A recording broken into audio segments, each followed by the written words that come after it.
My story starts like a bunch of others do, with a marriage or relationship falling apart in the UK. I was smack dab in the middle of a divorce and had packed up and left our family home. It was the typical story where we got married young, thought we would be together for the rest of our lives, live in a big house, have a bunch of kids. You get the picture. It wasn't an overly disastrous divorce. It's something that we both saw coming, but it just doesn't really sink in until you finally pull the trigger and go through with it. It did leave me in kind of a bad state mentally. However, I do not blame my ex-wife for this at all. We just rushed everything, then realised later it wasn't working. I'm just as much to blame as her. Some years back, my best friend, who had been a big world traveller, decided to make Thailand his home soon after it became his favourite country to visit, but we stayed in touch through the years on WhatsApp. One day, I reached out to him for our usual chat that we had quite often throughout the week. At first, we talked about random stuff as usual, such as what he's been up to and the mischief he's been getting into. When I finally spilled the beans about my situation and health, he didn't hesitate. He just said, "Grab your laptop and book a flight to Thailand. You're coming here to see me." Without much thinking or knowledge about the country, that's exactly what I did. Thailand was never on my travel radar before, but after my friend's suggestion, I decided to take the plunge and I booked a week-long trip. My friend had been living in Thailand for about 5 or 6 years at that point, but he'd been going there for years before that. He had been around for quite a while and became quite the pro at navigating the bar scene in Thailand.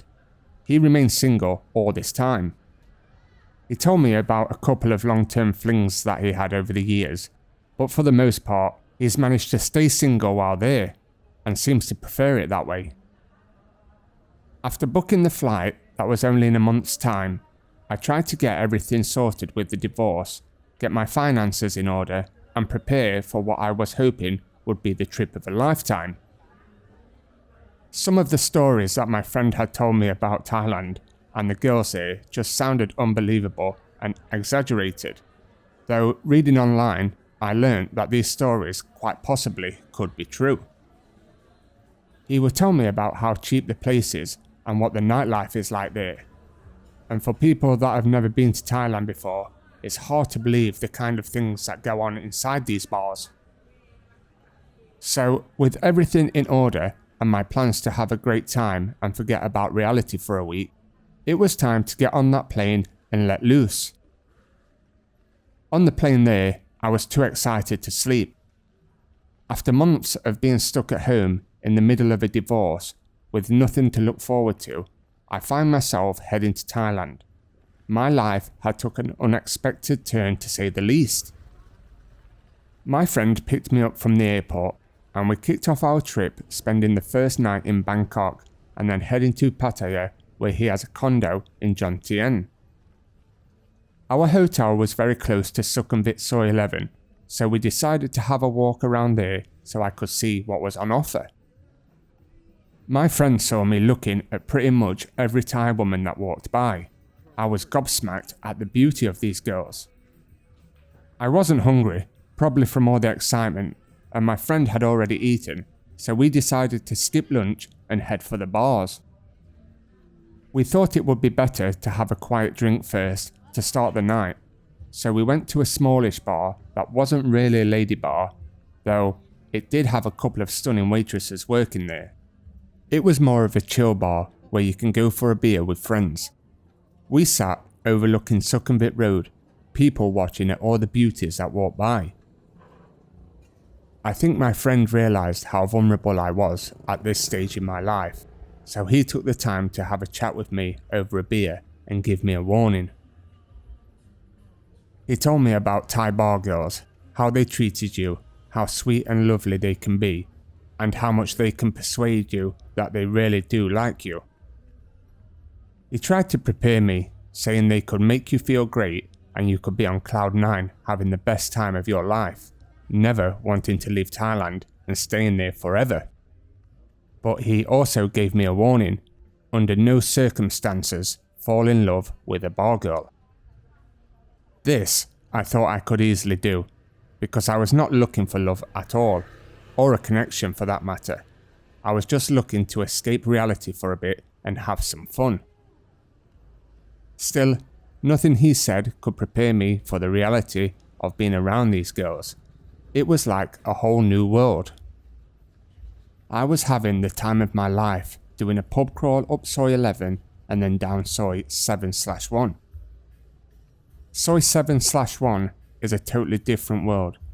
Girls stood outside the bar, literally showing you on their phone what goes on inside the bar and the price of everything. It was early days, so we did not try to go into any of them types of bars. We just wanted to have a few drinks and people watch.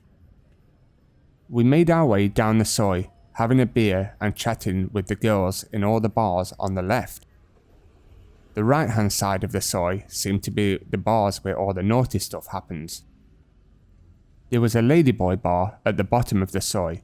We skipped it, but it was interesting to see, as I've never seen them in person, just heard about them. In fact, one of them looked just like a female. She was beautiful, and I guarantee drunk customers have been convinced that she was really a female. We made our way out of Soi 7/1, walked up Sukhumvit, and then had a beer on Soi 6. There was a lot of girls on Soi 6, but they all seemed more interested with their face in food or playing on their phone. We drank up and left. Then we headed onto Soi 4, where we had 2 drinks in the 2 bars next to each other as you walk into the Soi. Again, lots of girls in these 2 bars, however they was much older than the girls from the previous bars. That's not to say they wasn't attractive and fun to be around though. I did buy one of them a drink, even though I wasn't interested in her, just because she was so nice to us and made us feel welcome in the bar. After them 2 bars, we headed into the famous Nana Plaza. Now this place was something I'd never experienced before. Beautiful girls everywhere, wearing very little clothing and calling you to come into their bar. And even though I hadn't initially planned to bar find a girl, I ended up meeting this sweet girl in a go-go bar. She was on stage doing a show. She was small, long brown hair, and had such a native look to her. She was a stunner. I did not exactly know how it worked after she finished her show, and she seemed kind of shy, so I turned to my friend and asked, how could I get her to come back with me? He just laughed and said, just signal her over and ask her if you can bar find her. So I did. I called her over and asked about the bar fine and if it was possible that she comes with me. She asked if we were going anywhere else for a drink because she was finishing soon and could meet me outside to avoid paying the bar fine. I told her that I don't think I'll be going anywhere else other than my hotel, as I was feeling a little wavy right now due to the amount of bars we had hit. She still agreed to come with me and still insisted not to pay the bar fine as she's leaving soon, which I thought was pretty decent of her. We met up outside, and just as my friend said, she held my hand as we walked back to the hotel. The whole night felt like being with a girlfriend. Spending the night with her in the hotel was both fun and a memory I probably will never forget. I think we got about an hour's sleep that night. Throughout the night together, she never brought up money, but I knew it was part of the deal, so I had asked my friend beforehand how much I should give. The next morning, we were set to head to Pattaya. When I mentioned this to her, she actually asked if she could come along too. But because I was with my friend and wanted to explore more of Thailand, I politely declined, saying I had to go with my friend. She looked a little sad, but I explained to her that it was my first trip to Thailand and that I had just arrived. I needed to explore a little more and see what everything is about. She told me she understood and wished we'd meet again before I went home. We sat on the edge of the bed and I passed her the money I had decided on. I folded it small and she didn't even look at it. She just put it in her pocket and gave me a kiss. As we drove off from the hotel, heading to Pattaya, I watched her wave goodbye as she walked away. I couldn't shake off the feeling of sadness. That was my first encounter with a Thai bar girl. I now know why there is so many stories about men falling for Thai bar girls. They really do make you feel special and loved. It's hard to keep in mind that it's a business for them and there are rarely any feelings from their side. When we got to Pattaya, I checked into my hotel near LK Metro, and that's when the real fun kicked off. I'd never seen a city like this. There were bars and girls everywhere you look, all shouting you, calling you handsome. Even though it's just to get you in the bar, it's still a nice feeling getting that type of attention. During our nights there, we would go to new places every night, meeting different girls and having fun. I bar-fined a couple of girls during them nights, but they were nothing special when we got back to the hotel. I even caught one girl going through my trousers when she thought I was using the toilet. I picked her up at the bottom of Soy Bacau on the soy on the left, but I forgot the name of it now. But she did not ruin my trip. Luckily, I caught her before she took my cash and cards, so I gave her the boot and didn't even pay her. Looking back, that situation could have turned ugly real fast. Luckily, she left with no issue or arguments about the payment. A few days before I was supposed to fly back to the UK, we went to a go-go bar in LK Metro. My attention was immediately caught by this sweet, shy-looking girl. We kept making eye contact and smiling, but she would never come over to me. I could tell by the way that she acted that she was new to this game. Either that, or she was doing a very good job at acting all sweet and innocent. Her friend noticed that we kept looking and smiling at each other, so she nudged her over to sit with me, and I brought her a lady drink. She was so cute, had a beautiful smile, and when the lady drink came, she put her hands together and bowed to say thank you. The only hiccup was that she only knew the words hello and her name Dao in English. I learnt pretty fast that anything I said to her was all gibberish and she did not have a clue what I was saying. But with the help of Google Translate, we somehow managed to communicate. The Mama-san came over with kind of a stern look on her face and said some things in Thai to my girl. When I asked my girl what she said, she explained that the Mama-san asked why I kept being on my phone and if I was taking pictures of the girls. I quickly explained to the Mama-san that I was using Google Translate to communicate, not to take pictures of the girls. I'm not that stupid. She laughed and said, "Okay, no problem, you take her." At first, the girl I was with was really nervous and shy, but as we laughed together, she started to get relaxed more. It was hard trying to be funny via Google Translate, but it seemed to work, and she looked like she was having fun with me. A few drinks and lady drinks later, I plucked up the courage to ask her if she would like to come back to my hotel with me. For some reason, she seemed a bit hesitant and worried. I explained to her that she did not have to if she does not want. We could stay at the bar and drink a little more before I moved on. She told me to wait, and off she went to talk to the Mama-san. Oh, how I wish I could understand Thai. She returned and translated that it's fine if she comes with me and that we should go now. We finished our drinks and she went to the back to get her stuff. I smiled and waved at the Mama-san and off we went back to my hotel. Just to note, my friend was there, but he already had 2 girls on each side of his arm. He had no problems with me leaving, he just nodded and smiled at me as I walked out. Back at the hotel, we mostly spent the night cuddling, and eventually fell asleep with her lying on my chest. For some reason, I was not that interested in any bedroom fun, even though she was an absolute beauty. I just loved being with her and feeling her cuddled up to me like a real couple would. However, early the next morning, things took a step further. Let's just say she gave me a nice wake-up call with her hands. I found it cute how she would hop into the shower, and by the time I turned around, she'd already be dressed. This morning, I had plans to meet my friend for breakfast, so Dow and I parted ways, thinking that was it. But that night, while out with my friend in a different part of Pattaya, I couldn't shake Dow from my mind. It did not matter how many girls surrounded us in the bars.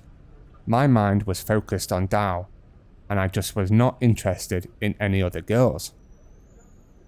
Girls would even throw themselves at us in these bars, and I would end up politely declining their advances. Was I falling in love with a Thai bar girl? Is this how all the horror stories start that you read online? Anyway, that night my friend said he wasn't feeling too well and was not in the mood to keep drinking, so he wanted to head back early. I told him it was fine and that I'd just grab a couple more drinks closer to the hotel. He laughed because he knew exactly where I was headed, back to Dow's go-go bar. He headed back to Jomtien, and I finished my drink quickly, made my way across Pattaya to LK Metro. As soon as I entered the go-go bar, one of the other girls who spoke English pulled me aside and said that Dow had been talking about me and seemed sad because she thought I wasn't coming back to see her. By this time, it was getting quite late, and the go-go bar would be closing soon. So I asked Dow if I could bar find her now rather than drinking there. She agreed, and off we went to my hotel again for round 2. Unlike the first night where we just cuddled, Dow was more confident with me, and the shy innocent girl turned into an animal in the bedroom. It was fantastic. The morning after, I decided I was not interested in bar finding any other girls and would rather spend time with Dow, as I really enjoyed her company. So I asked if I could bar find her for the rest of the trip, to which she agreed. I ended up spending the last couple of days of my holiday with Dow. We also hung out with my friend, who said that, in his words, she was a good girl.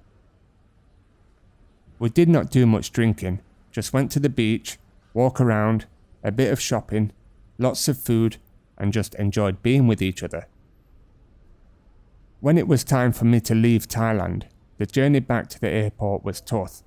I'm embarrassed to admit it, but I was fighting back tears. I think I had fallen hard for my Thai girl. But still, my friend's advice from before I went to Thailand lingered in the back of my mind. So when I said goodbye to Dow, the only information I gave her was my email. Upon returning to the cold and bleak UK, I checked my emails and was surprised to find one from Dow, written in English. It was obviously translated from Thai because some of it was hard to understand. Our correspondence continued for a couple of months via email, and I noticed the point where I felt she had picked up some English and started writing the emails herself. It took a few minutes to decipher what she was trying to say, but it was obvious she had been studying and trying to learn English. During this time, I told a few people close to me about Dow, but they all gave me their stereotypical opinion that eventually she is going to ask me to start supporting her with money. I was also waiting for this to happen, but as time went on, she never asked me for money, nor did I send any. I found myself getting more and more involved, constantly waiting for her next email. I was really starting to miss her and wish I could have just been there to hold her tight like we did on the first night. Eventually, I trusted her enough and decided to give her my mobile number. This meant it was easier to chat on Messenger instead of using email, and gradually her English was getting better.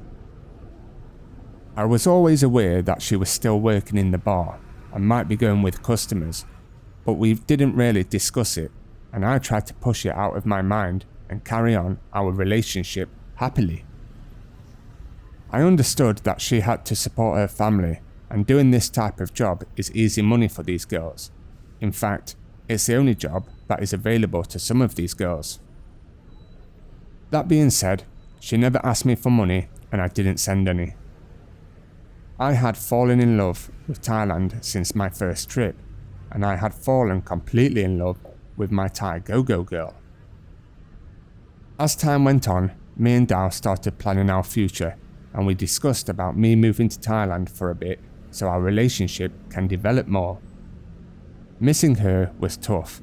The distance makes it harder. Her laughter and memories of the first night together stuck in my thoughts.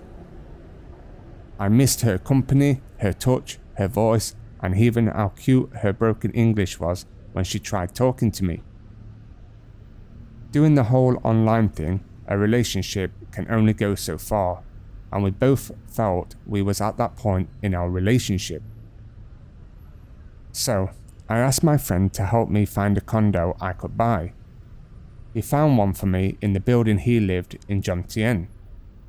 I told Dao about it, letting her know that I was buying the condo. Our plan was never for me to live in Thailand, but to stay there when I can for as long as I can. Much later, Dao confided in me that other girls were quite mean to her at the bar, questioning why she was still talking to me since I didn't give her money, and speculating that I was probably still married and lying about buying the condo. I'd already explained to Dao that I was not super rich, but I wasn't broke, and I shown her the paperwork and proof that I was divorced and in the middle of sorting everything out financially. She ignored what her friends said and believed me, put it down to her friends being jealous that she had a foreign boyfriend and they didn't. Because of the divorce and other issues, I didn't get the opportunity to return to Thailand for nearly 11 months.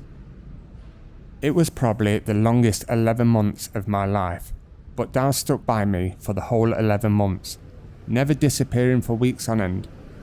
We was in contact almost every day and spoke every chance we got.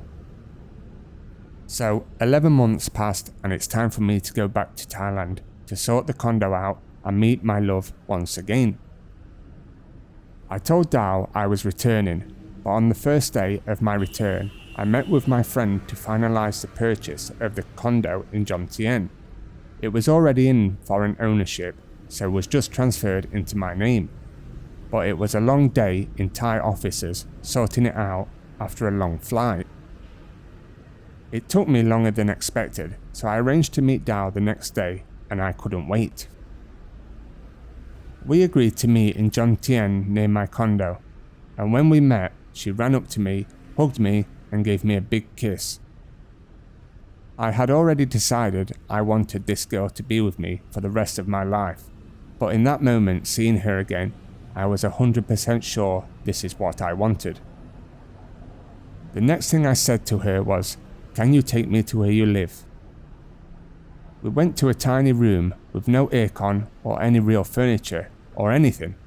She told me that her and her two friends stay there. To be honest, it was that small, I wouldn't have even liked staying there on my own, let alone with more people.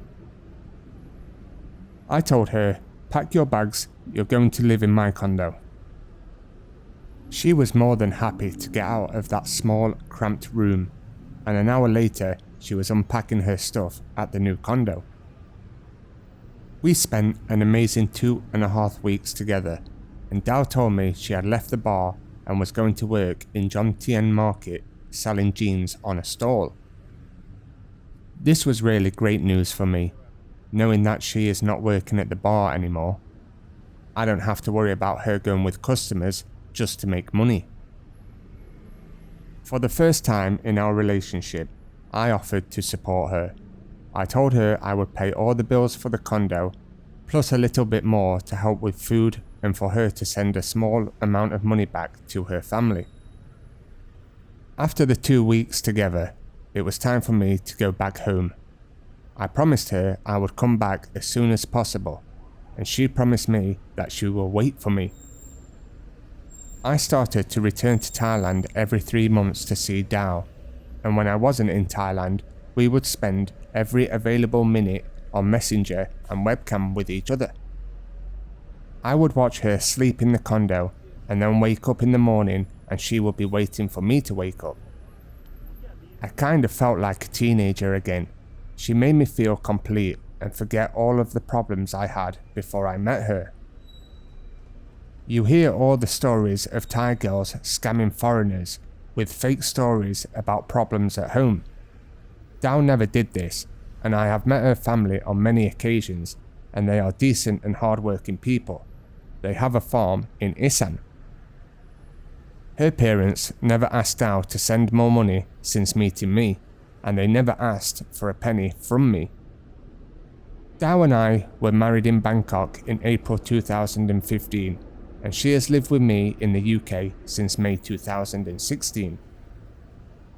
She adapted nicely to the UK way of life, something I was scared she would have trouble with, and with a couple of months of her being in the UK, she found a job housekeeping in a hotel, and she is now the housekeeping supervisor.